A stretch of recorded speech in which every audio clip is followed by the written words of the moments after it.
నమస్తే, welcome to Vishwam TV. నేను మీ journalist Uday. మనిషి ప్రతిరోజు కూడా కష్టపడేది దేనికేనంటే ఎండ్ ఆఫ్ ద డే వచ్చేసరికి కుటుంబం కోసం మాత్రమే. సో అది ఏ రంగం తీసుకున్నా కూడా చివరికి కుటుంబం కోసం మాత్రమే, కుటుంబ పోషణకు ఒక మనిషి కష్టపడుతూ ఉంటాడు.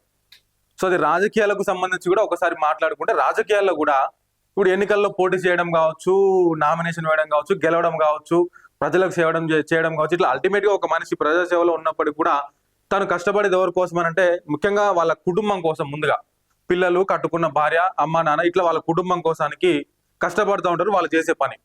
కానీ వాళ్ళు చేసే పనికి కుటుంబమే అడ్డొస్తుందని కుటుంబాన్ని పొట్టన పెట్టుకుంటే వాళ్ళని ఏమనాలి?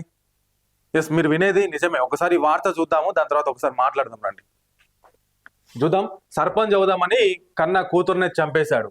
ఎన్నికల్లో పోటీకి అడ్డుపడిన ముగ్గురు పిల్లల నిబంధన. ఒకరిని కెన్నల్లో పడేసి హతమార్చిన తండ్రి. మహారాష్ట్రలో ఇద్దరు నిందితుల అరెస్ట్. కేసు వివరాలు వెల్లడించిన సిపి సాయి చైతన్య అంటూ ఇక్కడ హెడ్లైన్ వార్త చూస్తున్నాము. కన్న కూతుర్నే సర్పంచ్ పదవి కోసం, అంటే సర్పంచ్గా పోటీ చేయాలంటే ముగ్గురు పిల్లలు ఉంటే వాళ్ళు అనర్హులు వాస్తవానికి. సో ముగ్గురు పిల్లలు ఉన్నారని చెప్పేసి ఒక కూతుర్ని చంపేస్తే ఇద్దరు పిల్లల నిబంధన ఉంటుంది, అంటే ఇద్దరు పిల్లలే ఉంటారు కాబట్టి ఆయన పోటీ చేయడానికి అర్హుడు.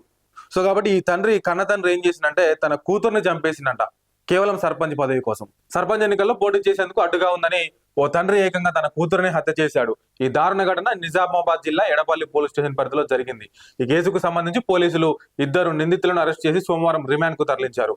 వివరాలను సిపి పోతరాజు సాయి చైతన్య సోమవారం మీడియాకు వెల్లడించారు. ఎడపల్లి పిఎస్ పరిధిలో ఏఆర్పి క్యాంపు శివార్లోని నిజాం సాగర్ కెనాల్లో గత నెల 26వ తేదీన 6 ఏళ్ల చిన్నారి మృతదేహం లభ్యం కాగా పోలీసులు కేసు నమోదు చేసి దర్యాప్తు ప్రారంభించారు. చిన్నారి ఫోటోను అన్ని సోషల్ మీడియా, ప్రింట్ మీడియాతో పాటు వాట్సాప్ గ్రూపులో షేర్ చేశారు. ఈ క్రమంలో constable Sudheer PC 630 number WhatsApp status చూసిన మహారాష్ట్ర ముఖేడ్లోనే అతని బంధువులు పాప వివరాలను తెలిపారు. ఆ చిన్నారిది ఇక్కడి ఊరేనని, పేరు ప్రాచికొండ మంగళే అని చెప్పారు. దీంతో పోలీసులు ముఖేడ్కు వెళ్లి పాప కెరూరు గ్రామానికి చెందినట్లు నిర్ధారణ చేసుకున్నారు. ఇక మాయమాటలు చెప్పి తీసుకొచ్చి తండ్రి పాండురంగ కొండ మంగళే తన భార్య, ముగ్గురు పిల్లలతో కలిసి ముఖేడ్ సెలూన్ నిర్వహిస్తూ జీవిస్తున్నట్లు తేలింది. ఈ క్రమంలోనే మహారాష్ట్రలో రాబోయే సర్పంచ్ ఎన్నికల్లో ముగ్గురు పిల్లలుంటే పోటీ చేయడానికి అనర్హులని తెలిసి మొదట ఒక బాబును ఎవరికైనా దత్తత ఇవ్వాలని భావించాడు. కానీ అప్పటికే బాబు పేరు మీద బర్త్ సర్టిఫికేట్ ఉండడంతో దాన్ని మార్చేందుకు యత్నించగా సాధ్యపడలేదు. అప్పుడే అతడు సర్పంచ్ గణేష్ షిండేతో కలిసి ఆ దారుణమైన ఆలోచనకు తెరలేపాడు. ముగ్గురు పిల్లల్లో ఒకరిని చంపేసి తప్పిపోయినట్లు చెప్పాలని అనుకున్నాడు. పెద్ద కూతురు ప్రాచీని తండ్రి పాండురంగ కొండమంగలే తన బైక్ పై ఎక్కించుకొని మాయమాటలు చెప్పి నిజామాబాద్ జిల్లాకు తీసుకొచ్చాడు. మార్గ మధ్యంలో ఏడపల్లి వద్ద బలవంతంగా నిజాం సాగర్ కెనాల్లోకి తోసేశాడు. కేసును ఛేదించిన పోలీసులు తండ్రితో పాటు మరో నిందితుడిని అరెస్ట్ చేశారంటూ మనం ఇక్కడ చూడొచ్చు. సిపి సాయి చైతన్య వెనకాల ఉన్న వీళ్ళిద్దరే కావచ్చు నిందితులు. వీళ్ళిద్దరిలో ఒక తండ్రి కూడా ఉన్నాడు. సో మొత్తానికి చూసిరా ఎంత ఘోరమైనటువంటి చర్య. సర్పంచ్ పదవి కోసం కన్న కూతుర్ని మట్టు పెట్టుకున్నాడు ఆ కన్న తండ్రి. సర్పంచ్ పదవి ఉంటేంది, పోతేంది, నువ్వు కష్టపడి దేనికోసం సర్పంచ్ పదవి వస్తే, నువ్వు సర్పంచ్గా సేవ చేస్తే నీకు వచ్చే 4 రూపాయలు తీసుకుపోయి మళ్ళీ కుటుంబానికి కదా నువ్వు పెట్టేది. ఆ కుటుంబం వెళ్ళినప్పుడు నీకు పదవి ఎందుకు, ఇట్లాంటి ఈ పదవి వ్యామోహాలు ఎందుకు, డబ్బెందుకు? దీన్ని చూసిన ప్రతి ఒక్కరు కూడా ఆ కన్న తండ్రి మీద దాదాపు విమర్శిస్తూ ఉన్నారు, తిడుతున్నారు ఎట్లా పడితే అట్లా. వాడు ఒక తండ్రైనా కన్న కూతుర్ని పొట్టబెట్టుకుంటాడు అని చెప్పేసి. మా తల్లి ఎంత అమాయకురాలో. బండి మీద ఎక్కించుకొని పోతుంటే మహారాష్ట్రలో ఎలక్షన్ జరగబోతున్నాయి కొద్ది రోజులలో. అక్కడి నుంచి మన బార్డర్ నిజామాబాద్ లోకి ఎంటర్ అవుతుండు. తండ్రి కావచ్చు, ఎక్కడికో తీసుకోబోతున్నాడు కావచ్చు, నా మంచి కోసమే కావచ్చు, నా తండ్రి కదా తీసుకోపోయేదని చెప్పేసి బండి ఎక్కవనగానే ఎక్కింది.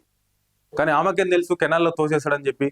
నిజాం సాగర్ కెనాల్లో తోసేసిన తర్వాత చాలా రోజులకి ఈ వార్త బయటపడడంతో అనుమానం వచ్చినటువంటి పోలీసులు దర్యాప్తు చేయగా ఇటువంటి భయంకరమైనటువంటి నిజమైతే వెలుగులోకి వచ్చింది. సో వీడియో చూస్తున్న మీకు కూడా మిత్రులారా, ఏది కూడా మనిషికి శాశ్వతం కాదు. కుటుంబం కంటే ఏది కూడా ఎక్కువ కాదు. ముందు కుటుంబమే మనకి ముఖ్యం. సో ఇట్లాంటి ఘటనలకు పాల్పడకండి. పదవి ఇవాళ ఉంటుంది, రేపు పోతుంది. మహా అయితే సర్పంచ్కి ఎన్ని సంవత్సరాలు ఉంటారు? ఒక 5 సంవత్సరాలు ఉంటారు.